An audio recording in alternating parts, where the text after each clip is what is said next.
Boa noite, irmãos. Graça e paz em nome do Senhor Jesus. Muita alegria estar aqui novamente com os irmãos, depois de um longo tempo.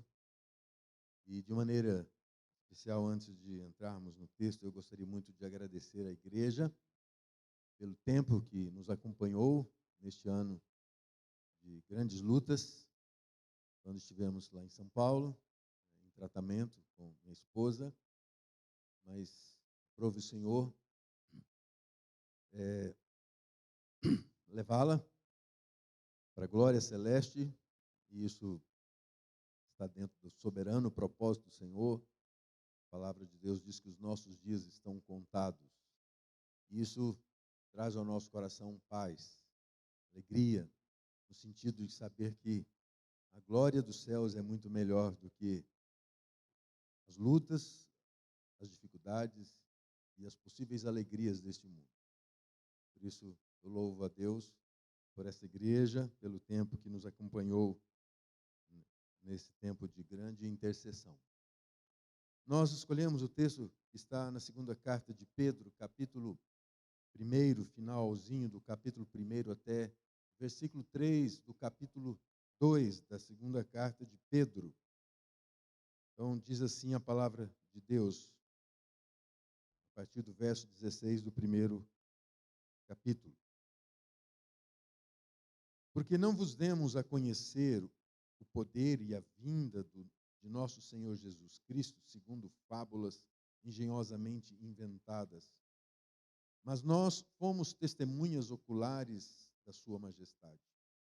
Pois ele recebeu da parte de Deus, Pai, honra e glória, quando pela glória excelsa que lhe foi enviada a seguinte voz: Este é meu filho amado, em quem me comprazo.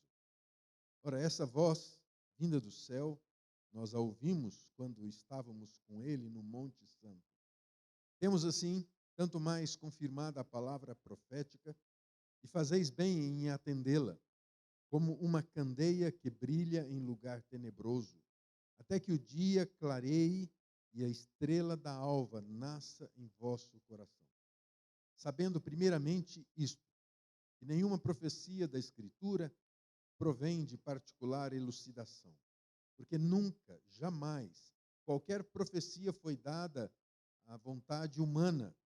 Entretanto, homens santos falaram da parte de Deus, movidos pelo Espírito Santo. Capítulo 2. Assim como no meio do povo surgiram falsos profetas, assim também haverá entre vós falsos mestres, os quais introduzirão dissimuladamente heresias destruidoras, até o ponto de renegarem o soberano Senhor que os resgatou, trazendo sobre si mesmos repentina destruição. E muitos seguirão as suas práticas libertinas, e por causa deles será infamado o caminho da verdade. Também, movidos por avareza, farão comércio de vós, com palavras fictícias. Para eles o juízo lavrado há longo tempo não tarda, e a sua destruição não dorme. Esta é a palavra de Deus. Falar sobre 5 solas, ou tentar novamente relembrá-los, e sempre nós o fazemos no período que se aproxima a celebração e o aniversário da reforma do século XVI, justamente no dia 31 de outubro de 1517. Certamente, quando nós voltamos os nossos olhos para esse marco da história cristã, nós também podemos observar com um susto,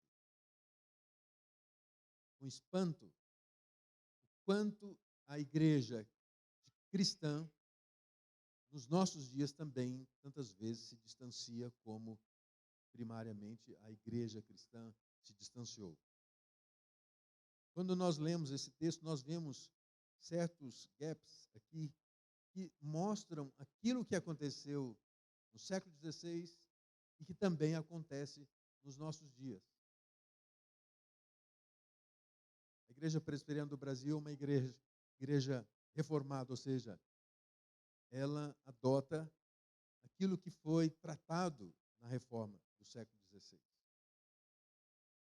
Junto com outras, como batistas, metodistas, wesleyanos, luteranos, mas nós podemos observar esses desvios até mesmo nos nossos dias. Portanto, recordar e voltar a pensar sobre isso é novamente colocar os pés no caminho, na direção certa. E nesta quarta preleção que vocês estão tendo, nós vamos mais uma vez falar sobre as Escrituras. Sola Escritura. Há que se reconhecer que os pilares do cristianismo no século XVI, ou seja, na Reforma, foram instituídos ou fomentados por um monge, que vocês já ouviram falar bem dele, Lutero.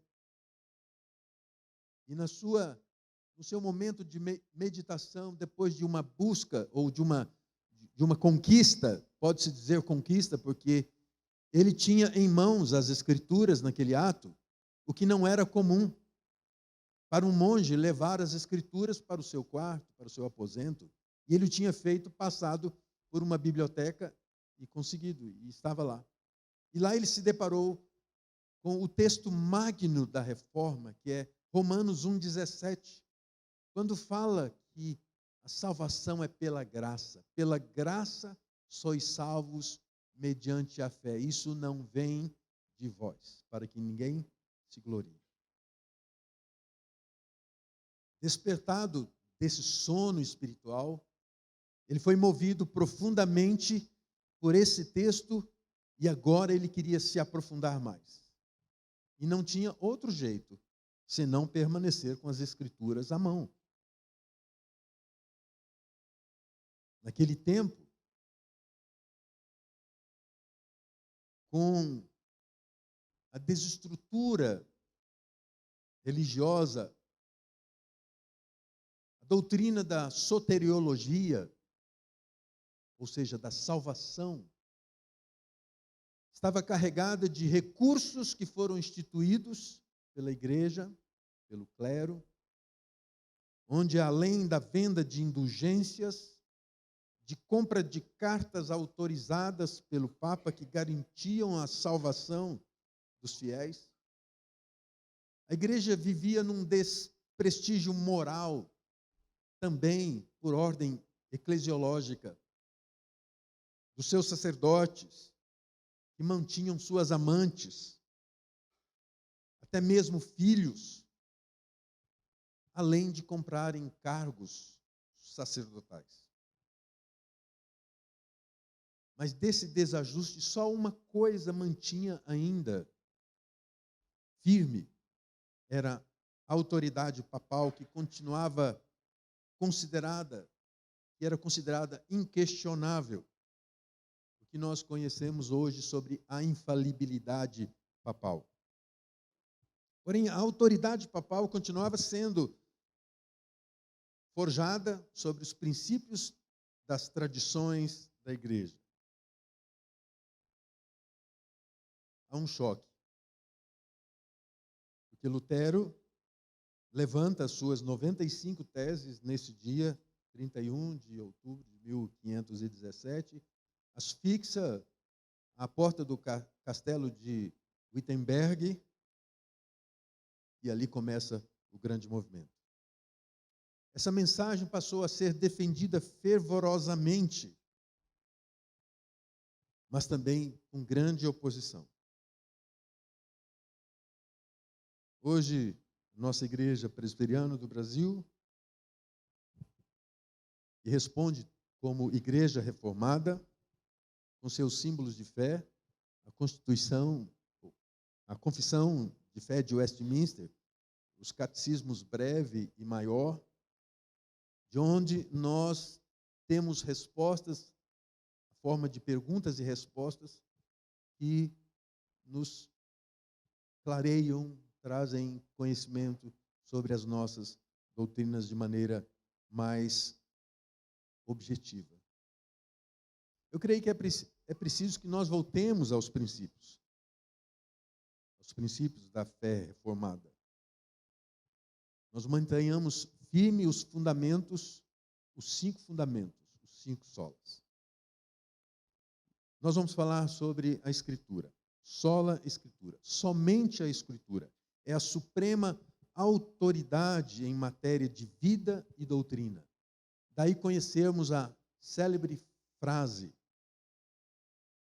em que nós dizemos que a única regra de fé e prática, as Escrituras é a única regra de fé e prática para as nossas vidas. Há 2 termos que se dá a essa circunstância que determinam porque ela é a única regra de fé. Uma é que ela é chamada de norma normanda. O que é a norma normanda? É uma norma determinante para todas as decisões da fé. E não a norma normata, que significa a norma determinada. Ou seja, a autoridade das Escrituras é superior à autoridade da igreja e da tradição.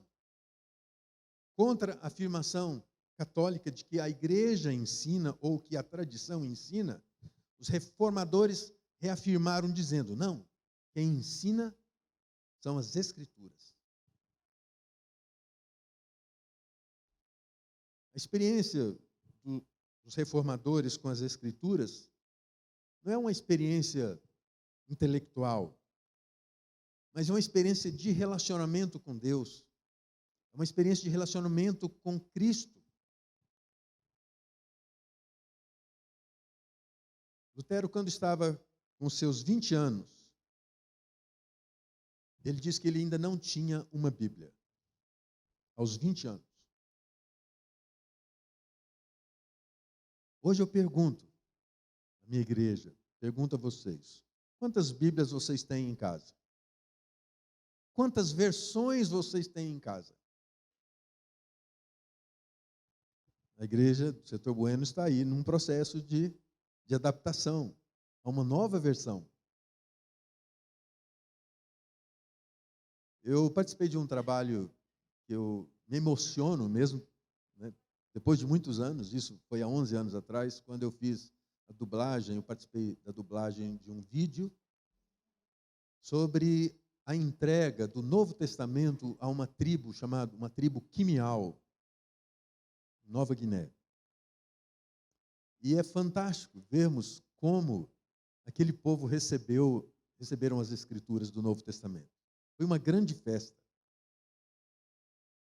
E o que é mais emocionante é que um pastor da tribo, quando vai receber os pacotes, né, os aviões, 2 aviões desceram e levaram os pacotes de Bíblias do Novo Testamento apenas, que tinham sido traduzidos na língua deles, estavam recebendo e ele fez uma oração fantástica.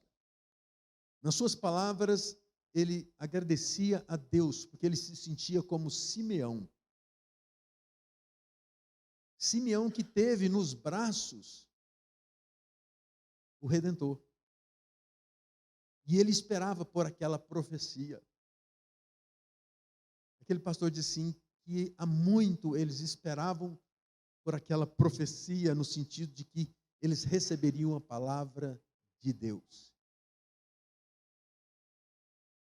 Quando nós olhamos para as Escrituras, se nós não tivermos um sentimento de valor, um sentimento de misericórdia de Deus em revelar-se a nós, nós nos tornamos frios, gélidos, insensíveis. A Bíblia pode se tornar, as Escrituras podem se tornar um texto intelectual, onde você vai encontrar inúmeras informações históricas. E talvez essa seja uma das grandes dificuldades do povo de Deus.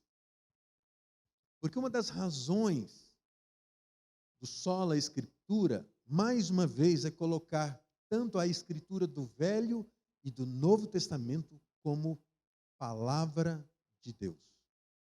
Como palavra inspirada por Deus.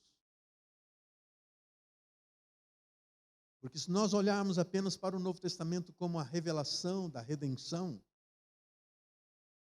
nós extirpamos o projeto de Deus não apenas em revelar-se no Velho Testamento, revelar o seu povo como nação santa, com o propósito de que nos trouxesse a profecia e as promessas de redenção, nós passamos a não conhecer o Deus que nos traz a redenção. A experiência pessoal dos reformadores era olhar para as Escrituras e saber que lá Deus está comunicando.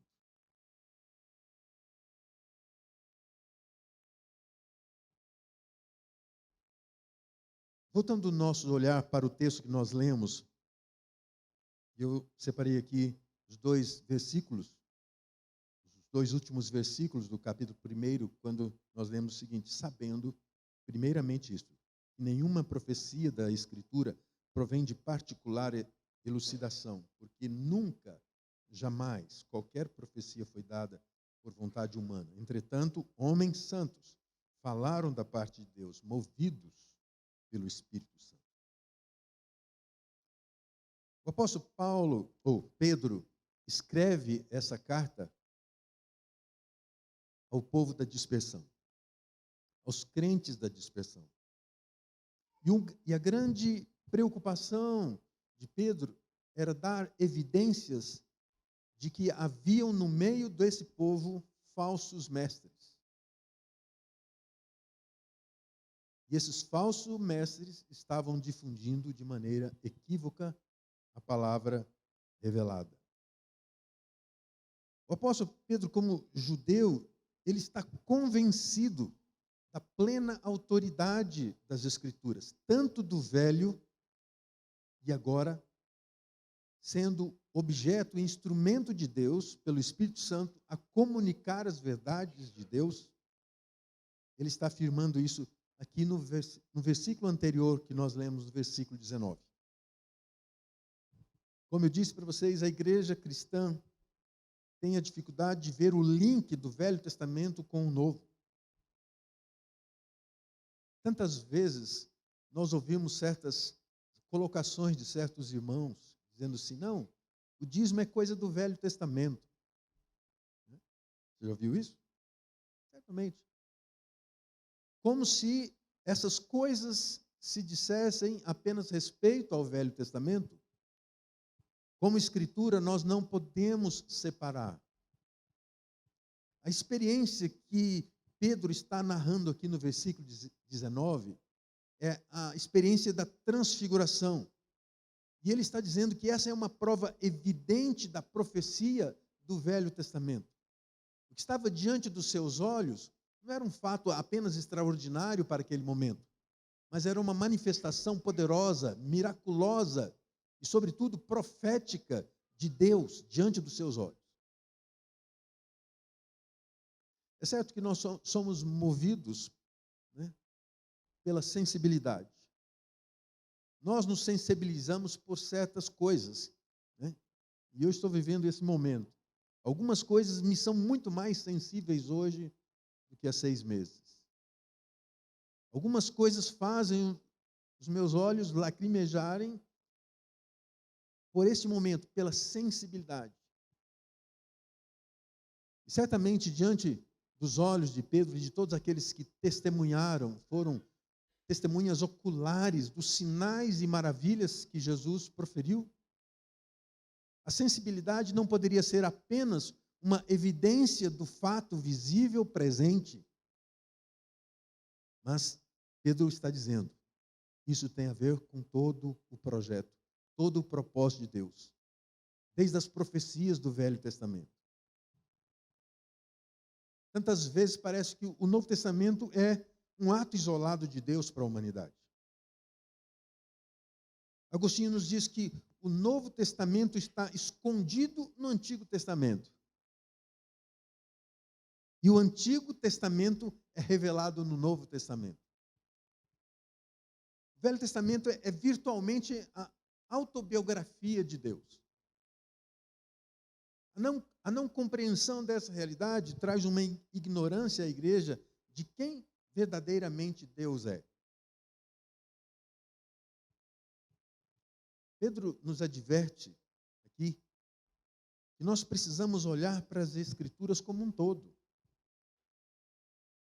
Aqui no verso 20 nós encontramos uma semelhança, por exemplo, quando Paulo escreve a sua segunda carta a Timóteo, vocês conhecem bem esse texto, que é o capítulo 3, versículos 16 a 17, quando Paulo está dizendo, toda Escritura é inspirada por Deus, útil para o ensino, para a repreensão. Ele está dizendo toda a Escritura. Ou seja, a Escritura não é uma invenção humana. Sua origem e sua autoridade provém do próprio Deus. Mas quando nós não compreendemos, e aqueles que realmente não compreendem a manifestação de Deus nas Escrituras, eles só estão olhando para as Escrituras como um livro que foi escrito por vários autores.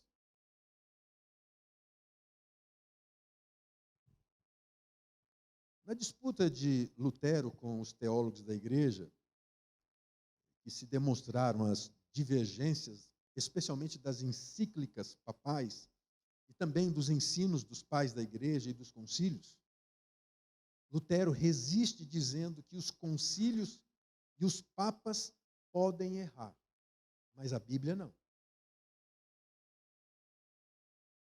Na Dieta de Worms, quando pediram a sua retratação, ele tem um texto fantástico que diz assim, a não ser que eu seja convencido pela Escritura Sagrada, não abjurei, pois minha consciência é refém da palavra de Deus. E agir contra a consciência não é certo nem seguro. Não posso fazer outra coisa. Esta é minha posição, que Deus me ajude. Que enfrentamento. Esse enfrentamento significaria a possibilidade de morte. Mas ele está dizendo que a sua consciência é refém das Escrituras. Como isso faz diferença e faria diferença se todos aqueles que professam a Jesus dissessem isso? E as suas consciências são refém das Escrituras. Eu diria que nós teríamos uma cidade diferente. Nós teríamos um país diferente. Somente as Escrituras devem conduzir a nossa consciência. E é claro que as Escrituras falam sobre consciência cauterizada. Mas se a nossa consciência tem como ato de ação e referência, as nossas consciências não seriam cauterizadas.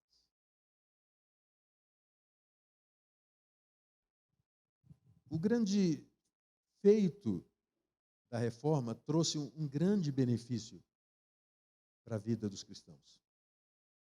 Foi o livre acesso às Escrituras.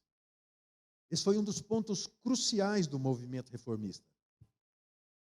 Como eu me referi à dieta de Worms, após a dieta de Worms, Lutero teve que sair sequestrado pelos seus amigos porque ele iria morrer. E nesse sequestro, ele pôde se isolar, e o seu grande trabalho para o mundo cristão foi a tradução do Novo Testamento para o alemão. Ou seja, ele foi um instrumento de Deus para tornar a palavra de Deus acessível às pessoas, porque era apenas um domínio do clero. Se a interpretação das Escrituras era um trunfo nas mãos do clero, agora o livre acesso, os indivíduos iriam ler e poder interpretar. Esse era o grande temor da igreja naqueles dias. Mas o que o texto de Pedro nos diz aqui, que a verdadeira interpretação das Escrituras está carregada do seu princípio maior, o próprio Deus. A igreja não tinha que temer isso. O autor das Escrituras é quem, pelo seu Espírito, como diz aqui, traz elucidação. O princípio regulador da interpretação bíblica não é a teologia. Não são os seus pastores. Não são os seus teólogos. O princípio de interpretação bíblica provém do Espírito Santo de Deus. Essa é a grande diferença de encararmos a Escritura como única regra de fé e prática. E ela só se torna a única regra de fé e prática quando o Espírito traz regeneração. Se o Espírito Santo não traz a regeneração, as Escrituras continuarão sendo um livro comum. E é claro que Pedro, no contexto, não está falando de interpretação nesse texto, mas ele está falando sobre a autoridade da Bíblia.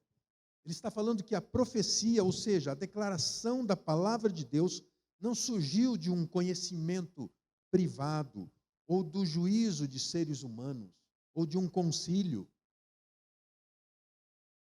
E olha como é enfática as palavras que ele usa aqui no versículo 21, quando ele diz assim: porque nunca, jamais. Isso é muito forte. Não é uma negação simples, porque nunca, qualquer profecia, não, porque nunca, jamais, profecia foi dada por vontade humana. Ele usa esse nunca, nunca, jamais, para, de maneira enfática, afirmar uma negação profunda, ou seja, isto é impossível. É impossível que qualquer profecia seja de origem humana.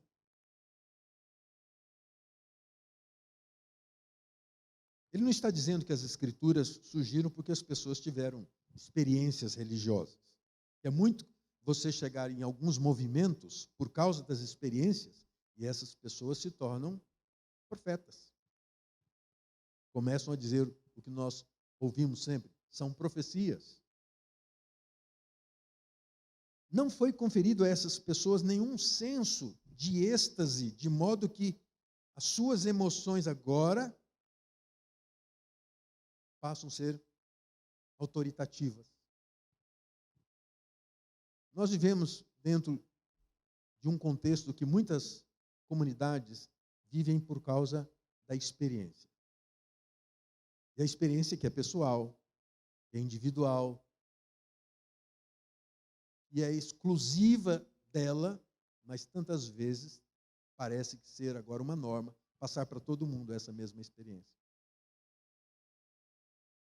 Pedro não está dizendo que é isso que acontece aqui. Pedro não usa aqui, inclusive, a expressão que Paulo usou, quando está dizendo que ela é inspirada por Deus, como Paulo. Mas ele está dizendo aqui que homens movidos pelo Espírito Santo, conduzidos pelo Espírito Santo. Essa figura tem a ver, alegoricamente, com uma figura que todos nós conhecemos e sabemos. É de um barco. De um barco no meio do mar. Um barco à vela. Do que ele é movido? Pelas ondas? Não. Pelas ondas ele fica à mercê das correntes. Mas ele é movido por causa do vento. O que a palavra diz a respeito do vento? Que é o Espírito Santo. Nós somos conduzidos pelo Espírito Santo. Os autores bíblicos foram conduzidos, movidos pelo Espírito Santo. Assim é as Escrituras. Sem o Espírito Santo, nós estamos inertes, nós estamos afundados em nossa condição de pecadores. Não enxergamos um palmo adiante dos nossos olhos. Vamos enxergar as maravilhas de Deus? Deus não escreveu o livro com seu próprio dedo. Todos os livros foram escritos por seres humanos, porém, movidos e protegidos pela autoridade reveladora do Espírito Santo. Anos atrás, um teólogo que ficou muito conhecido, Karl Barth, ele protestou contra a doutrina da infalibilidade das Escrituras. E ele dizia isto, afirmando que isso se tornaria uma bibliolatria, uma adoração da Bíblia. O que ele chamou a isso de docetismo bíblico.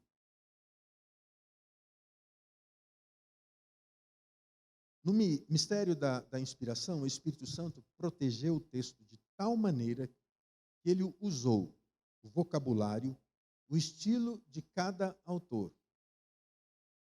Mas ele protegeu cada autor de cometer erros nos seus ensinos, pois o autor estava sendo usado pelo Espírito Santo.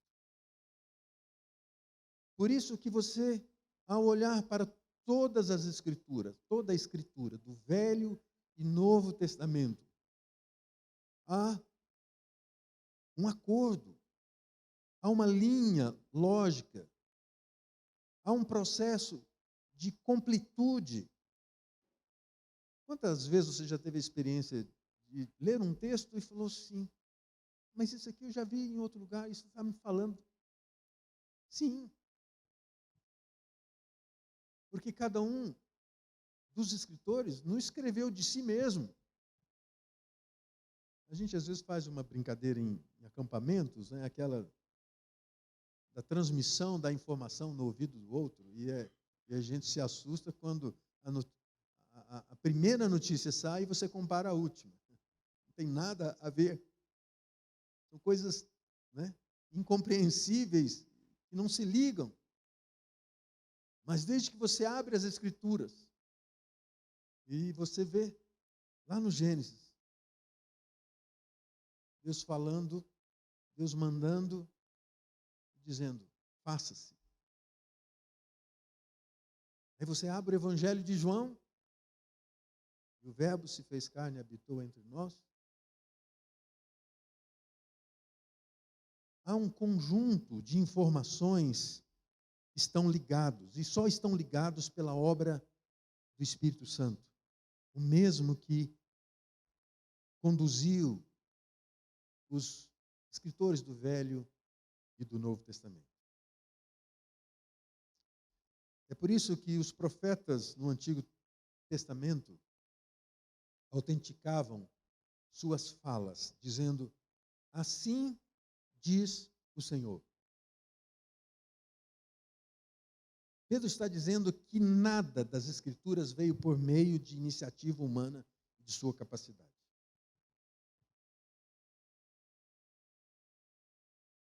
A autoridade intrínseca das Escrituras é dela mesma. A igreja não confere autoridade às Escrituras, mas apenas reconhece. Essa autoridade decorre da origem divina. Por isso, Paulo, como nós já dissemos aqui, diz, toda Escritura é inspirada por Deus. Existem evidências internas e externas da inspiração divina e autoridade das Escrituras. Mas esses atributos não passam por uma prova. Como se Deus precisasse ser provado. É como um aluno de primeiro ano que quer aplicar uma prova para um professor com doutorado. Impossível. A única evidência que importa é o testemunho interno do Espírito nos nossos corações. O coração daquele que lê a palavra.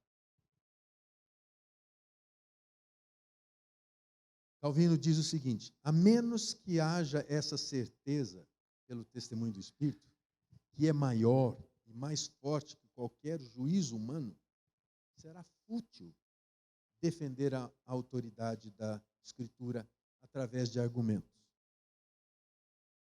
Ou apoiá-la com o consenso da igreja, ou fortalecê-lo com outros auxílios, a menos que seja posto esse fundamento. ela sempre permanecerá incerta. As Escrituras sempre será um livro incerto para quem não foi conduzido pelo Espírito à compreensão dessas verdades. A igreja não é maior que as Escrituras.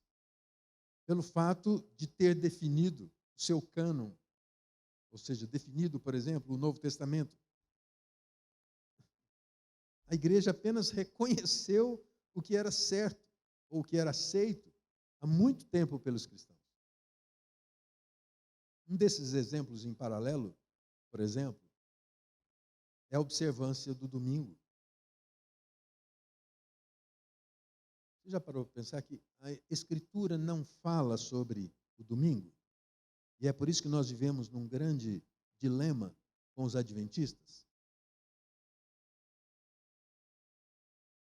Mas esta é uma compreensão, porque com a oficialização do domingo como dia do Senhor, com Constantino, a igreja entendeu que ela precisava desse dia para ser o dia do Senhor. E você vai encontrar isso na nossa Confissão de Fé de Westminster, nos nossos catecismos. A afirmação de que a igreja estabeleceu o cânon é verdadeira. A afirmação que a igreja estabeleceu o dia do Senhor como o domingo também é verdadeira. Mas o Evangelho estabeleceu a igreja. E a autoridade da Escritura não está no cânon. A autoridade da Escritura está no Evangelho. Não foi a igreja que formou a Escritura, ou vice-versa. A igreja é fundamentada pela Escritura. A igreja está edificada sobre o fundamento, como diz Paulo, lá em Efésios. Está edificada sobre o fundamento dos apóstolos e dos profetas. Ou seja, o evangelho que está contido nas Escrituras é que é a sua essência, que é a essência da igreja. Lutero diz que a igreja está longe de ter a prioridade sobre a Escritura. A igreja é uma realidade criada nas Escrituras, nascida no ventre da Escritura. Por último, eu gostaria de encerrar aqui. Além da inspiração divina das Escrituras, da autoridade das Escrituras, a outra realidade da Escritura é que ela é cristocêntrica. Por isso, Cristo é o centro e a chave das Escrituras. Esta é a grande ênfase dos reformadores. Por isso, um dos solas, solo Cristo. A Escritura interpreta por si mesma, sempre à luz do princípio cristológico. Se você olhar para as Escrituras e não encontrar Cristo, você não leu as Escrituras. Você não entendeu as Escrituras. A mensagem central da Bíblia é o Evangelho das Boas Novas. É a única chave para a interpretação bíblica. E é por isso que nós temos que voltar aos princípios da reforma. Porque se nas nossas pregações que pregamos a Escritura, Jesus não estiver presente,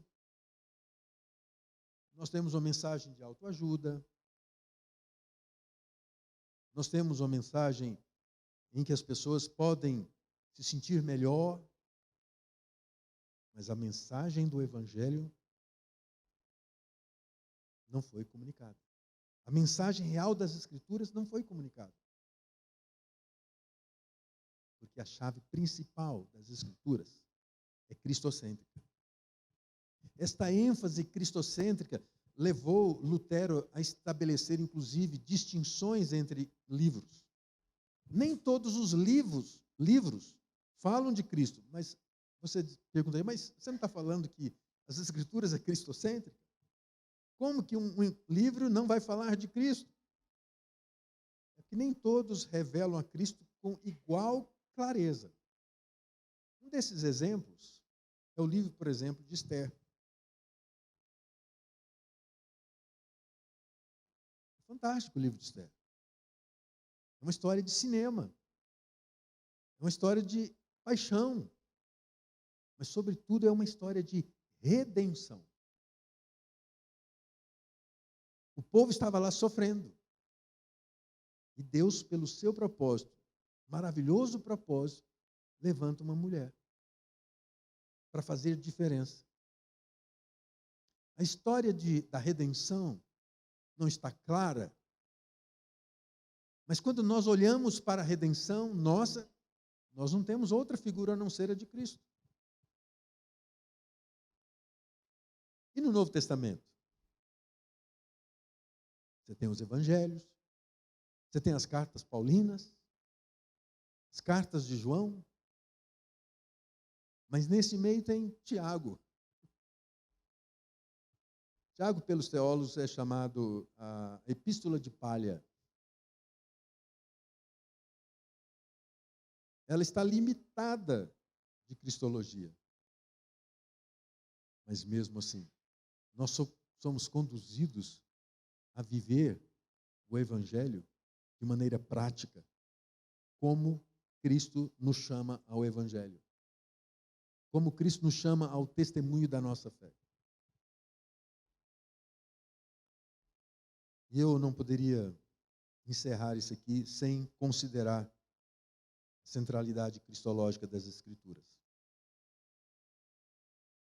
Nós vivemos num mundo de muitas informações. Você tem aí o seu celular, você tem a internet, você tem todos os acessos possíveis a grandes informações. Informações muito quentes, do momento. Mas nenhuma dessas informações lhe conduzirá ao que as Escrituras lhe conduzem, a Cristo. Por isso, sola a Escritura.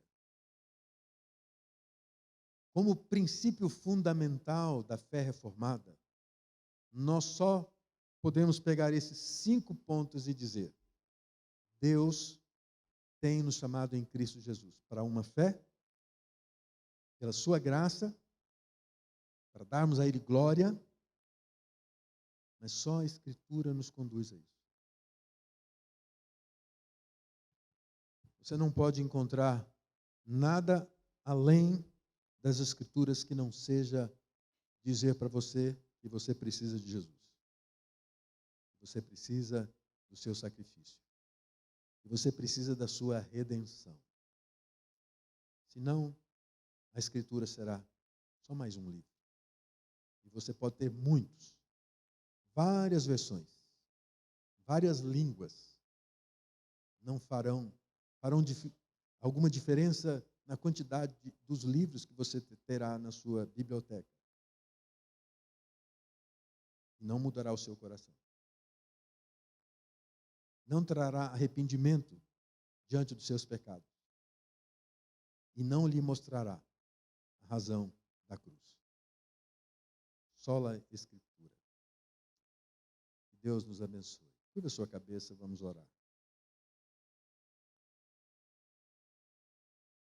Ó Deus, nós somos devedores. Devedores porque a Tua graça nos alcançou, tem nos alcançado. Somos devedores porque diante de nós o Senhor tem colocado a Tua palavra. E tanto pelo Teu propósito e poder que o Senhor fez isso chegar até nós, o Senhor fez mártires. Tem feito mártires de homens e mulheres que têm levado a Tua palavra a lugares mais inóspitos da terra, que têm dado as suas vidas, que têm exposto a sua vida a perigos de vida e de morte. E nós somos devedores porque diante das nossas mãos, com acesso livre, nós temos menosprezado a Tua palavra. E nessa noite o Teu Espírito nos conduza, assim como conduziu esses homens dos quais o Senhor os inspirou a trazer a palavra do Senhor. Que o Senhor também, com o mesmo poder do teu Espírito, nos convença do pecado, do juízo e da justiça. Sejamos alcançados pela graça do Senhor. Te pedimos isso em nome de Jesus. Amém.